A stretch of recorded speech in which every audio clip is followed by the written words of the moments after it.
नमस्कार, दृष्टि आईएएस के टुडेज जी के प्रोग्राम में आपका स्वागत है। शुरुआत करते हैं अभ्यास प्रश्न से। प्रश्न था, हाल ही में खबरों में रहा बुखोल्डेरिया सूडोमाली है एक बैक्टीरिया, एक वायरस, एक कवक या फिर प्रोटोजोआ। इसका सही जवाब है ऑप्शन ए, एक बैक्टीरिया। संयुक्त राज्य अमेरिका में पहली बार पानी और मिट्टी के नमूनों में एक संभावित घातक बैक्टीरिया पाया गया है। इस बैक्टीरिया का नाम बुखोल्डेरिया सूडोमाली है, इसलिए विकल्प ए सही है। अमेरिकी स्वास्थ्य एजेंसी सीडीसी के अनुसार इस बैक्टीरिया के संपर्क में आने से एक दुर्लभ और गंभीर रोग मेलियोइडोसिस हो सकता है। 2019 के एक अध्ययन के अनुसार हर 4,600 लोगों में से लगभग एक में यह बीमारी पाई जाती है। अध्ययन में यह भी पाया गया कि हर साल लगभग 90,000 लोग मेलियोइडोसिस से मर जाते हैं। तो इस तरह इस प्रश्न का सही जवाब है ऑप्शन ए, एक बैक्टीरिया। आज के सेशन का पहला प्रश्न है, बाघ को IUCN की रेड लिस्ट में किस समूह में सूचीबद्ध किया गया है? Critically endangered, endangered, near threatened या फिर वल्नरेबल। इसका सही जवाब है ऑप्शन बी, एंडेंजर्ड। बाघ के बारे में जागरूकता बढ़ाने के लिए हर साल 29 जुलाई को ग्लोबल टाइगर डे मनाया जाता है। इस दिन को मान्यता देने का निर्णय 2010 में रूस में सेंट पीटर्सबर्ग टाइगर समिट में लिया गया था। इसमें वर्ष 2022 तक बाघों की संख्या को दोगुना करने का वैश्विक लक्ष्य रखा गया था। बाघ को IUCN की रेड लिस्ट में एंडेंजर्ड के रूप में सूचीबद्ध किया गया है, इसलिए विकल्प बी सही है। आपको बता दें कि वर्ष 1973 में बाघों के संरक्षण के लिए भारत ने प्रोजेक्ट टाइगर शुरू किया था। तो इस तरह इस प्रश्न का सही जवाब है ऑप्शन बी, एंडेंजर्ड। भारत के पहले स्वदेशी विमान वाहक पोत INS विक्रांत का निर्माण किसने किया है? Mazagon dock limited, Hindustan shipyard limited, garden reach ship builders and engineers या फिर कोचीन शिपयार्ड लिमिटेड। इसका सही जवाब है option D, Cochin shipyard limited. हाल ही में भारत का पहला स्वदेशी विमान वाहक पोत INS विक्रांत भारतीय नौसेना को सौंपा गया। इसका निर्माण कोचीन शिपयार्ड लिमिटेड ने किया है, इसलिए विकल्प डी सही है। इसके निर्माण के साथ भारत ने दुनिया के सबसे उन्नत और जटिल युद्ध पोतों में से एक का निर्माण करके अपनी क्षमता और आत्मनिर्भरता का प्रदर्शन किया है।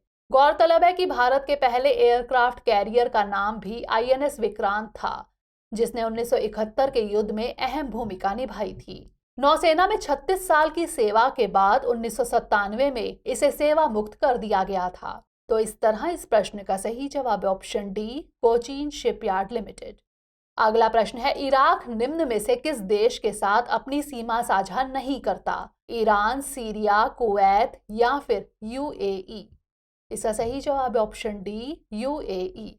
राष्ट्रीय चुनाव होने के लगभग 10 महीने बाद भी इराक अपनी नई सरकार बनाने में असमर्थ रहा है। इराक दक्षिणी पश्चिमी एशिया का एक देश है। इसके उत्तर में तुर्की, पूर्व में ईरान, पश्चिम में सीरिया एवं जॉर्डन और दक्षिण में सऊदी अरब और कुवैत है। यह UAE के साथ अपनी सीमा साझा नहीं करता है। तो इस तरह इस प्रश्न का सही जवाब है ऑप्शन डी, UAE। अगला प्रश्न है, ताडोबा टाइगर रिजर्व किस राज्य में स्थित है? छत्तीसगढ़, महाराष्ट्र, आंध्र प्रदेश या फिर कर्नाटक। इसका सही जवाब है option B, Maharashtra. Tadoba tiger reserve राष्ट्रीय वैश्विक बाघ दिवस समारोह 2022 की मेजबानी करेगा। यह महाराष्ट्र के चंद्रपुर जिले में स्थित भारत के प्रमुख अभयारण्यों में से एक है, इसलिए विकल्प बी सही है। यहाँ तेंदुए और ढोल सहित कई अन्य मांसाहारी प्रजातियां जैसे सांभर, चीतल, जंगली सुअर, गौर आदि देखने को मिलती हैं। तो इस तरह इस प्रश्न का सही जवाब है ऑप्शन बी, महाराष्ट्र। अगला प्रश्न है, भारत में FDI इक्विटी प्रवाह में शीर्ष सोर्सिंग देश कौन सा है? सिंगापुर, USA, मॉरिशस या फिर नीदरलैंड। इसका सही जवाब है ऑप्शन ए, सिंगापुर। अंकटाड विश्व निवेश रिपोर्ट यानी WIR 2022 के अनुसार सिंगापुर भारत में प्रत्यक्ष विदेशी निवेश यानी FDI इक्विटी प्रवाह में शीर्ष सोर्सिंग देश है, इसलिए विकल्प ए सही है। FDI इक्विटी प्रवाह में सिंगापुर की हिस्सेदारी लगभग 27% है, जबकि इसके बाद USA 17.94%, मॉरिशस 15.98%, नीदरलैंड 7.86% और स्विट्जरलैंड 7.31% का स्थान है। इसी रिपोर्ट के मुताबिक भारत एफडीआई प्रवाह के मामले में 2021 के लिए शीर्ष 20 मेजबान अर्थव्यवस्थाओं में एक स्थान का सुधार करके 7वें स्थान पर पहुंच गया है। वित्त वर्ष 2021-22 के दौरान उच्चतम एफडीआई इक्विटी प्रवाह प्राप्त करने वाले शीर्ष 5 राज्य कर्नाटक, महाराष्ट्र, दिल्ली, तमिलनाडु और हरियाणा हैं। तो इस तरह इस प्रश्न का सही जवाब है ऑप्शन ए, सिंगापुर।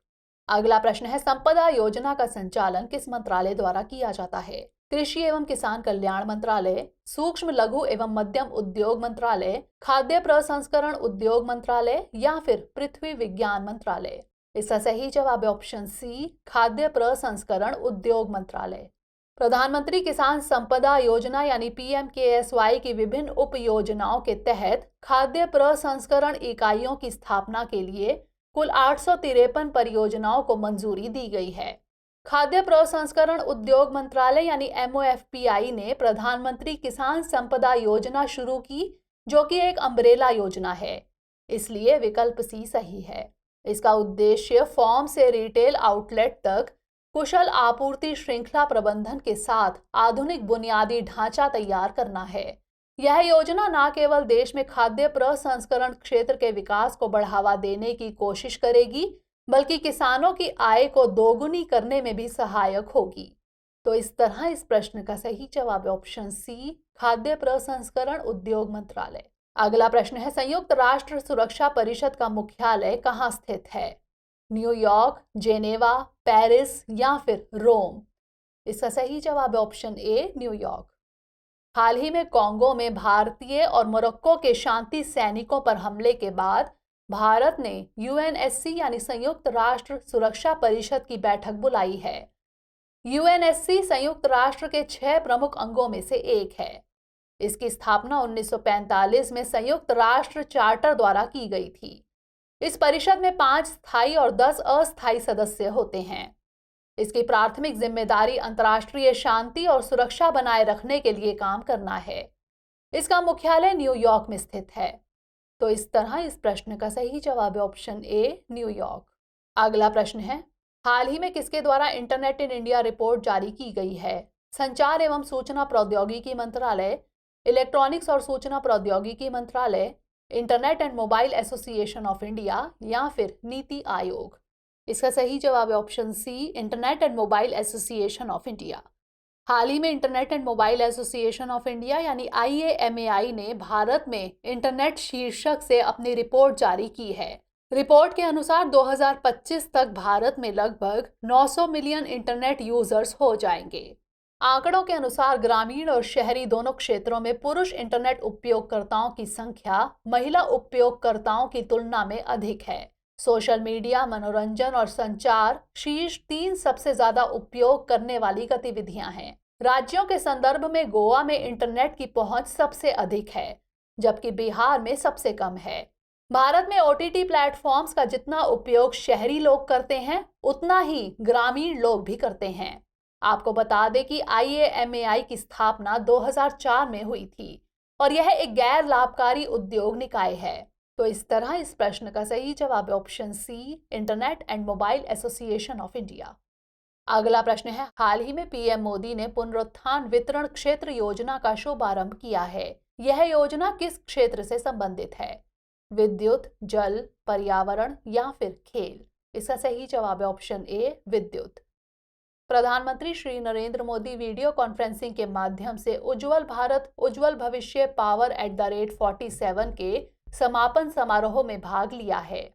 कार्यक्रम के दौरान विद्युत क्षेत्र की प्रधानमंत्री पुनरुत्थान वितरण क्षेत्र योजना का शुभारंभ किया है। इस योजना का उद्देश्य डिस्कॉम, निजी क्षेत्र के डिस्कॉम को छोड़कर की परिचालन क्षमता और वित्तीय स्थिरता में सुधार करना है। उन्होंने NTPC की विभिन्न हरित ऊर्जा परियोजनाओं का भी लोकार्पण और शिलान्यास किया है। इसके अलावा उन्होंने नेशनल सोलर रूफटॉप पोर्टल भी लॉन्च किया है। तो इस तरह इस प्रश्न का सही जवाब है ऑप्शन ए, विद्युत। अंतिम प्रश्न है, जिला विधिक सेवा प्राधिकरण की अध्यक्षता कौन करता है? जिला मजिस्ट्रेट, जिला पंचायत सचिव, जिला जज या फिर इनमें से कोई नहीं? इसका सही जवाब है ऑप्शन सी, जिला जज। हाल ही में प्रधानमंत्री ने प्रथम अखिल भारतीय जिला विधिक सेवा प्राधिकरण सम्मेलन के उद्घाटन सत्र को संबोधित किया। आपको बता दें कि देश में कुल 676 जिला विधिक सेवा प्राधिकरण यानी DLSAs है। इन प्राधिकरणों की अध्यक्षता जिला न्यायाधीश द्वारा की जाती है।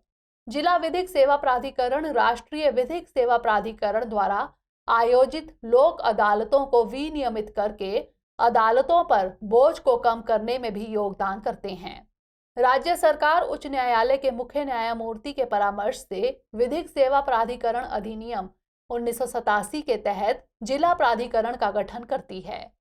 तो इस तरह इस प्रश्न का सही जवाब है ऑप्शन सी, जिला जज। आइए अब नोट कर लेते हैं आज का अभ्यास प्रश्न।